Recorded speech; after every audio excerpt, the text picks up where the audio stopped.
Welcome to Bushy Park, Barbados and the fourth and final round of the 2017 Suzuki Challenge Series. There's still all to play for in both the Swift Cup and the SR3 Cup, and with double points for today's first ever race under the new all-arena lighting, the pressure is on. Keeping an eye on the Suzuki regulars is 2009 Formula One World Champion Jenson Button, star turn at the second Barbados Festival of Speed, and he gets to drive a Radical too. In an action-packed 8-hour programme which includes the Dreamers banger racing team, a sprinkling of supercars and the spectacular Twister aerobatic duo, Button races cars, karts and even one of the planes in an energetic and well-received performance. 3 drivers are involved in the Swift Cup title chase, a spread of just 30 points covering Barry Gale, Trinidad and Tobago's Ryan Perot, the former champions just 4 points behind, and Justin Campbell, whose 2 wins last month catapulted him into contention.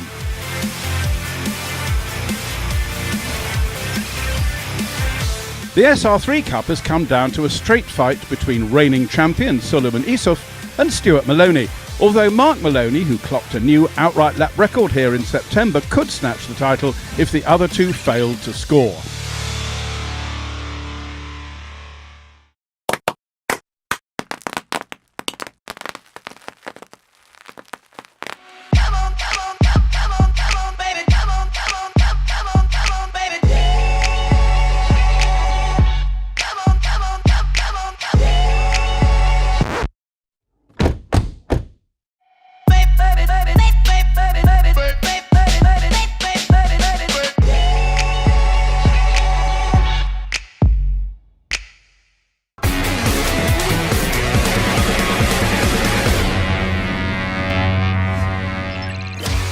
Welcome back.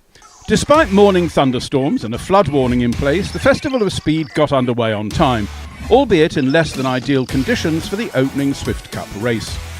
Justin Campbell claimed his first pole position ahead of Ryan Perot and Barry Gale, with reigning champion Ryan Wood next up. Standing in for the absent Josh Reed, Rhett Watson sat on row 3 with snapper husbands, Justin Maloney on his own at the back. The penultimate race in the Suzuki Challenge Series Swift Cup is underway, and a very slow start from Ryan Perot enables Ryan Wood to get alongside him, and Rhett Watson's getting alongside him too as they go down into the hammer for the first time, and out it is Justin Campbell, the man who started in pole position and lead. Second is championship leader Barry Gale. Third is Rhett Watson standing in the Massey United Insurance car for Josh Reed, who is out of the island working. Fourth is Ryan Wood. Fifth is Ryan Perot. Sixth is Justin Maloney. And seventh, and quite some way back, he must have out-fumbled himself at the hammer on that opening lap, is Snapper Husband as they come up towards it. Let's see if anybody's going to take their joker on the first lap. I reckon Ryan Perot might. No, he hasn't. No, Woody has. It's Ryan Wood in the Barbados Festival of Speed liveried Swift Sport. Oh, and it's a bit slippery there as he exits the hammer and gets alongside and tries to drive all the way around the outside of Ryan Perot. That was a manoeuvre I have never seen anybody attempt before, and a battle for the lead as we come to the end of the opening lap. Side by side, Barry Gale had got just a nose ahead of Justin Campbell, but Justin fights back as they go down into the kink and the hammer. Justin runs a little bit wide. That enables Barry Gale to get alongside him on the inside as they go down on this second lap into Shack. And side by side they still are. It's really helpful when they're both black cars. And it is the Team Rockhard cement car of Justin Campbell that's just edged ahead. A little bit of an advantage as they go past the Automotive Art Pits complex down into the Massey United W's for the second time. Side by side for fourth place. Woody trying to drive all the way around the outside of Ryan Perot. The Ryans are together. Woody's got 2 feet in the water. That's going to slow it down a little bit. He didn't lose much momentum though, having said that. And he's trying to ease ahead of Perot as they go into the Bullet and the Dipper for the second time. They're side by side now.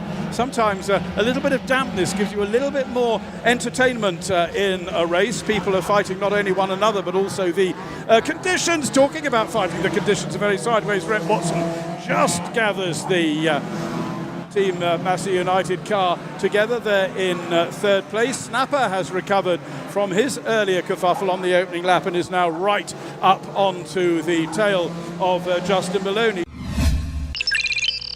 Justin Campbell leads.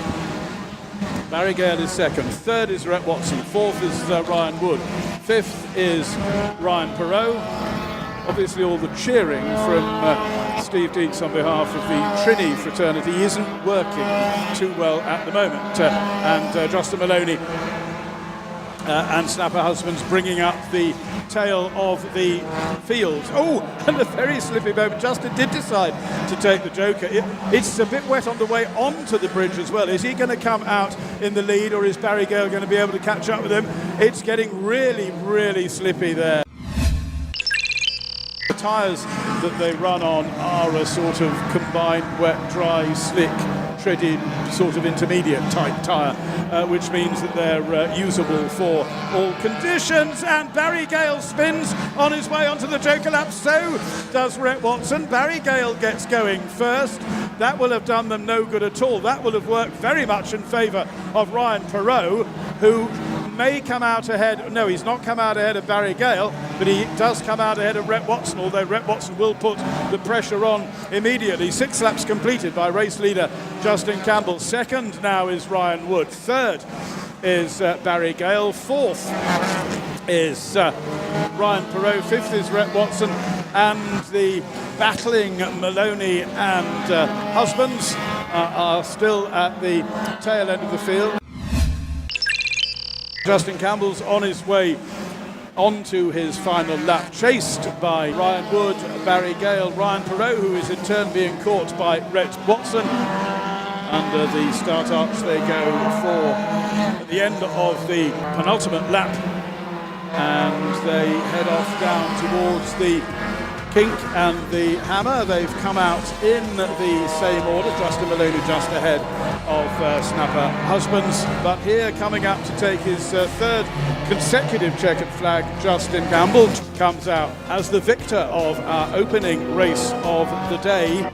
Your fans are loving it up the top there, but tell us about the conditions. That must have been a really tricky opening couple of laps. It was probably one of the hardest races I had for the season, and then holding off the wet champion Barry Gale. I managed to hold off a couple, taking at least 3 laps, but rock hard on myself, able to come out here and get pole, and we did that, and we're going to continue to get this checkered flag for the rest of the day. Gentlemen, Justin Campbell, give him a round of applause. First champion, had to be a strong contender. Robin, back to you up in the tower.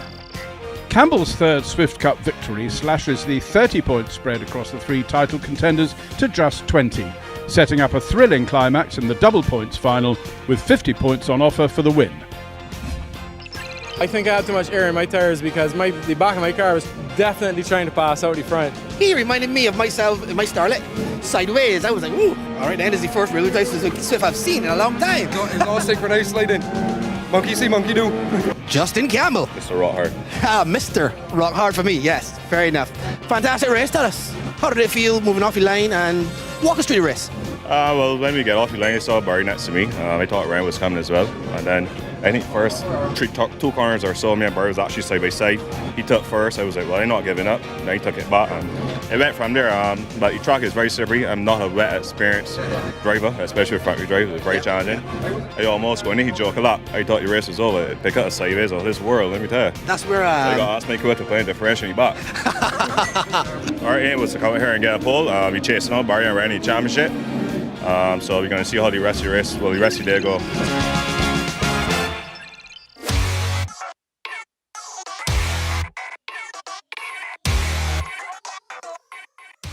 In the SR3 Cup, Stuart Maloney snatched the advantage in qualifying, the only driver to start from pole twice this season, with brother Mark alongside. Ryan Gonzalez of St Vincent and the Grenadines started third ahead of Sean Maloney and the returning David Simpson, with Isuf last, perhaps mindful of the double points soon to be awarded for the reversed grid race.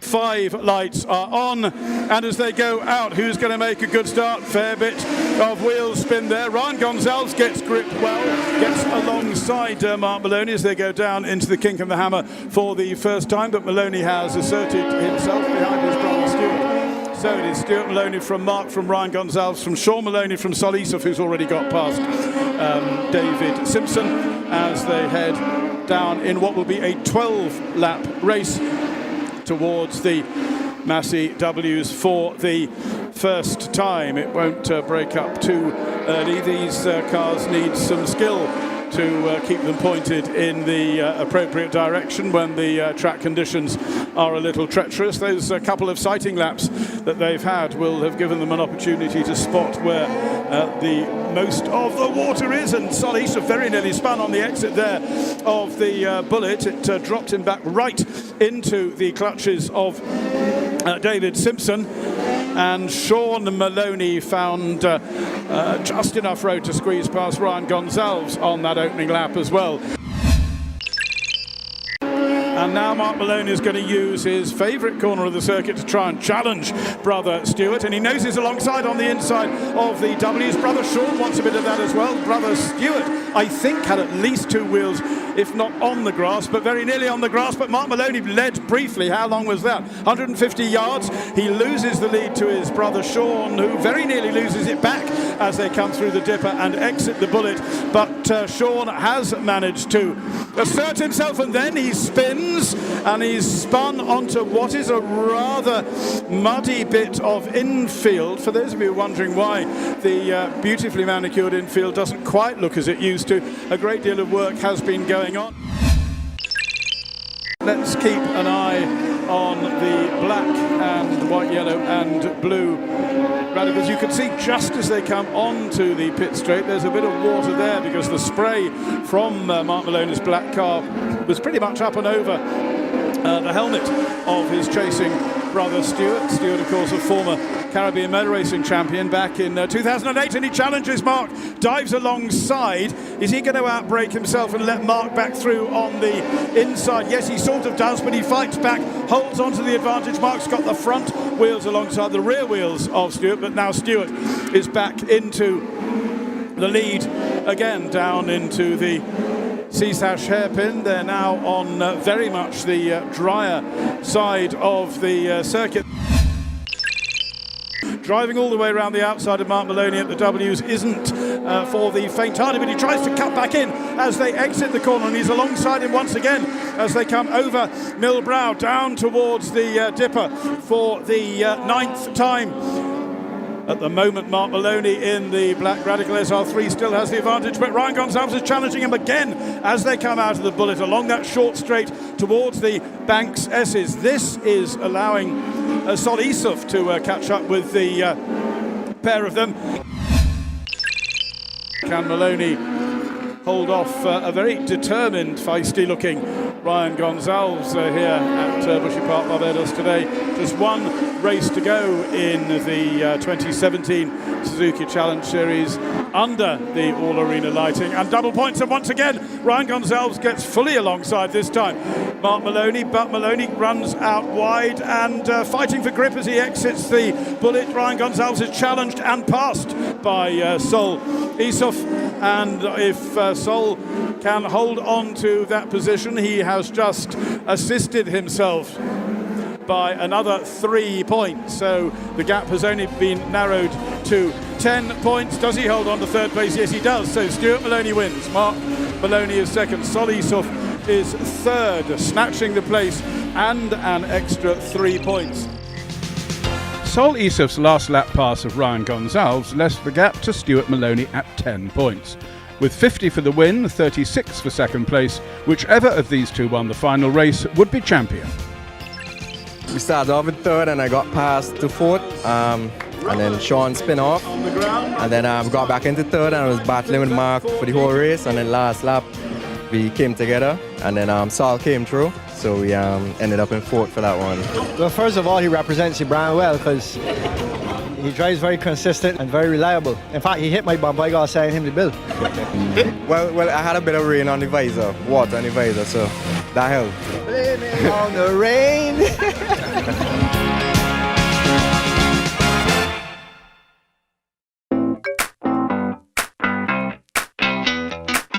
Stuck in a rut you can't give me. If you got a head, you should use it. Climb over the walls, break down all the doors when your future calls.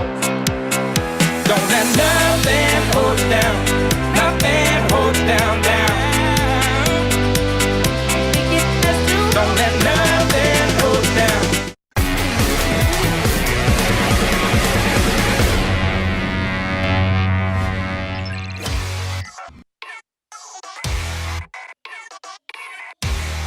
Welcome back to Bushy Park and the Barbados Festival of Speed, where Suzuki Challenge Series bosses are hoping the Swift Cup drivers are not picking up too many tips from the UK banger racers. With the second grid based on qualifying times reversed, Justin Maloney sits on pole with Snapper Husbands alongside, ahead of Rhett Watson and Ryan Wood. Title contenders Barry Gale and Ryan Perot have work to do from row 3, while first race winner Justin Campbell has Martinique's Pascal Calvel for company after he missed race 1 thanks to a flight delay.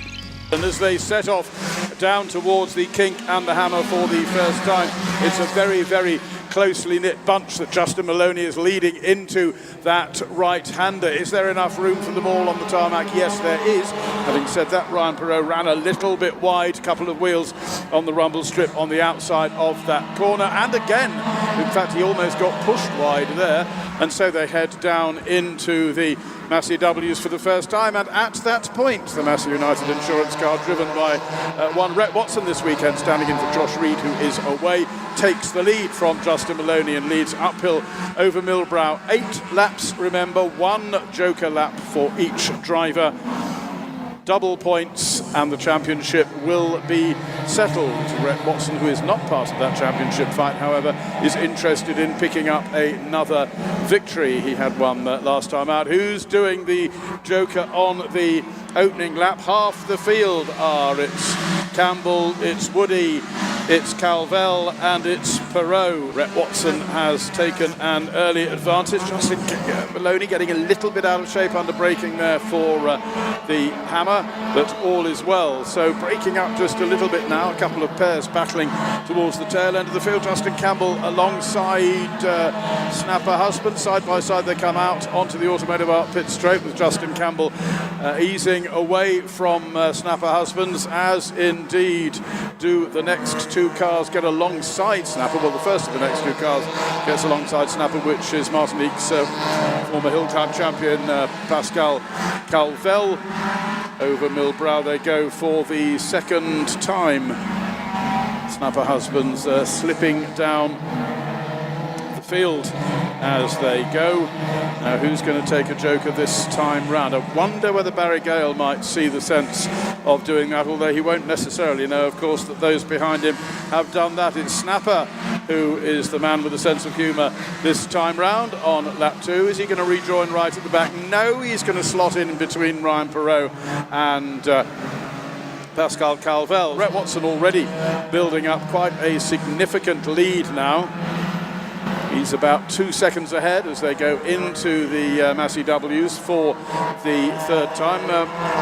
Another place picked up there by a very determined Justin Campbell. He's sort of driving an 8-wheeled black Suzuki Swift at the moment, because he's got Barry Gale right up there with him as well. They break for the courtesy dipper and exit the MQI Bullet.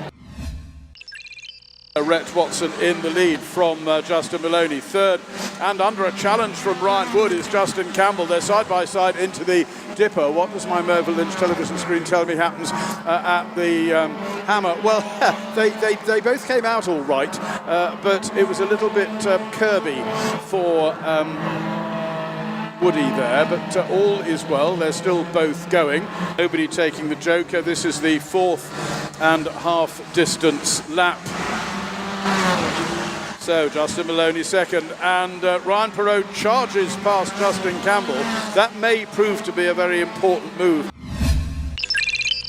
Down into the W's for the penultimate time goes the race leader, and he's already emerging. Campbell is trying to challenge to retake the place from, and he has succeeded in doing so. He's found his way back past the Simpson Finance car of Ryan Perot. So Justin Campbell is now the one at the front of the 3 championship contenders. Is Justin Campbell going to be able to find an extra bit of momentum in the final few corners of this race. He's right there with Woody. He's nosing alongside the front of the Rockhart cement cars, alongside the rear of Woody's maroon car. They get to the back sesses, they break for the back sesses side by side. Woody asserts himself, but he's going to be on the outside. Woody's a little bit out of shape. Justin Campbell is alongside and past. Woody is going to lose out also to Ryan Perot, I think, but no, Woody is fighting back. I reckon Perot's got at least 3, if not 4 feet on the grass. The checkered flag is taken by Rhett Watson, with Justin Campbell in second place. Woody is third, Ryan Perot is fourth, fifth is Barry Gale, sixth is Justin Maloney, seventh is Pascal Calvel, and bringing up the rear is Snapper Husbands. Watson, I congratulate you, sir. And you had that one nailed. You controlled the pace throughout, and I have to say, it never looked in any doubt. No, I had a good grid position, so I had to make it count on the first lap, and that's exactly what I did. Ladies and gentlemen, Rhett Watson. While Justin Campbell and Ryan Perot crossed the line second and fourth, adjusted results showed Ryan Wood second, with Campbell penalised for having gained an unfair advantage, and Perot last thanks to a jump start penalty. Started in front of Bot, well, almost he Bot, and then finished in second. That was a tremendous effort. But I noticed there was a lot of tumbling. I don't know if the guy said, well, this is the last race meet, so we just get your cars damaged, but no, we had some contact with a lot of guys, and I mean, they're kind of roughed me up, but I kind of ruffled some guys' feathers. You know, it was a good race. Again, thank you, Rockhart, for this opportunity. Suzuki Series was fantastic, best experience I've had. I would take this over rallying, but no, I hope that I'll be here next year again. Well, he joke a lot. Again, I leave all the strategy to my brother. He calculates all that, but he told me, look, if I go there in the first 2 laps and they raise this traffic, take the joke a lot in the early, and then try to build some speed again. But anytime you see me take the joke a lot, it's because he calculated it. He let me know when and where. The whole objective, though, is for him to take the joke as early as possible, because I do believe he's actually the fastest driver out there once he has open air. So by him taking the joker earlier would allow him then to maximize and catch the other guys in the front as they battle for position. It's all part of a team effort, you know. So I mean, everyone can drive, and he really has the ability. He displayed it from the time he was probably 4 or 5, so we recognize it. So we all just push and rally behind him. Managed to get Snap off the line, and I got past Justin pretty quickly. So from there I knew that Justin might have held him up a bit, so I just had to make a gap, and it worked out well. A big thanks to Josh Reed and Massey for allowing me to drive for them this weekend. You know, it was an honour, and it's the last event of the year, so it was good to get it done. I have been crazy, but that's just alright. My feelings, I don't hide them from me. Not, alright. Come and get it if you're ready, want it. Come and get it if you're ready, read it. Come and get it if you're ready, want it. Come and get it if you're ready, read it.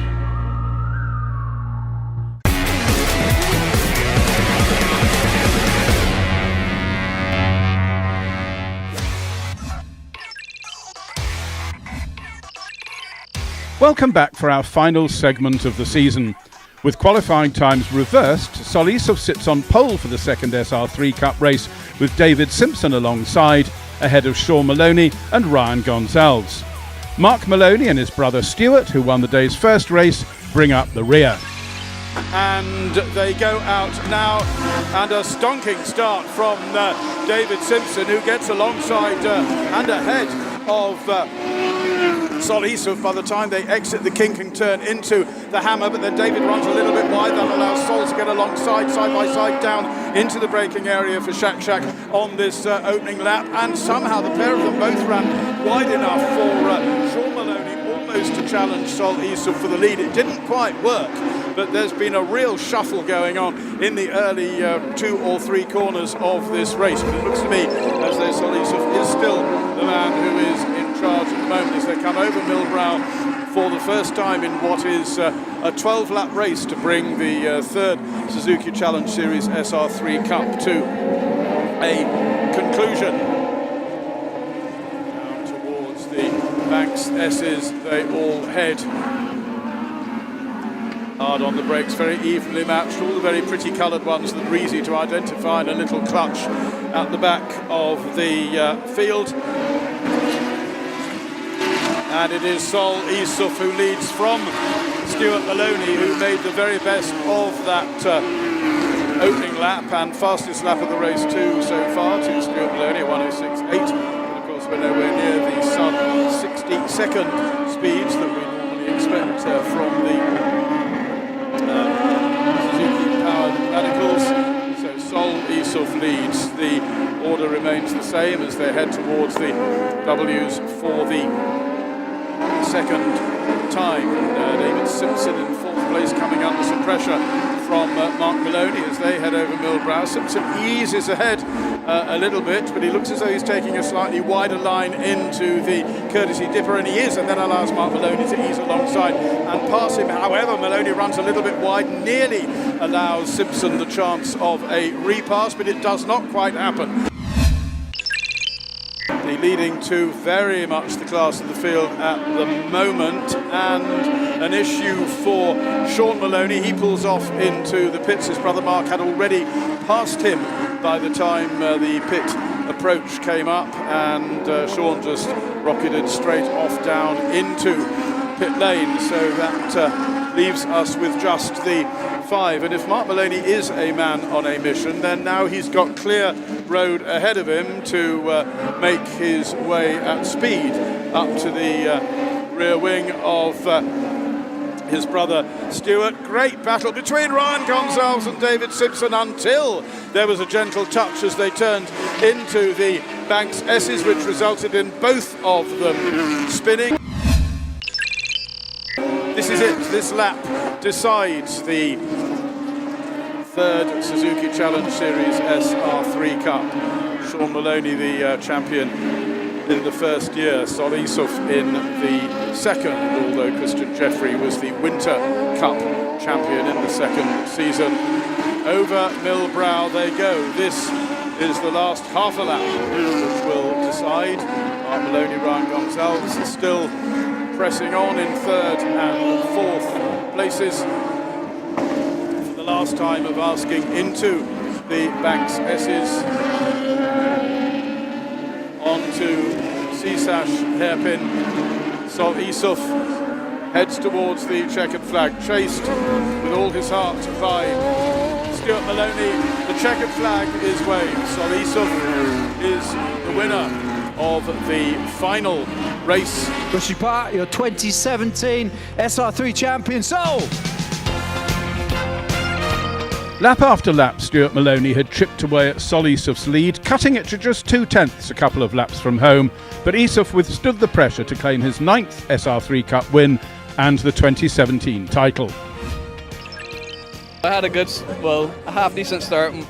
David was on the outside. I was fighting because I didn't want to be caught up in the pack. Me and David were at it, so I got past him for the turn 2, and from there I saw Stuart came from nowhere, and it was just me and him battling till the end. It feels great, man. It was under a lot of pressure from Stuart, for the series win, because it was either me or him, so that was nerve-wracking. In the final reckoning then, Sol Issouf claims his second Suzuki Challenge Series SR3 Cup title, 24 points ahead of Stuart Maloney, with Mark Maloney in third place. Even without the penalties in the final race, Barry Gale had still done enough to win the Swift Cup title, the third different champion in as many seasons, while Justin Campbell passed Ryan Perot to finish second at year end.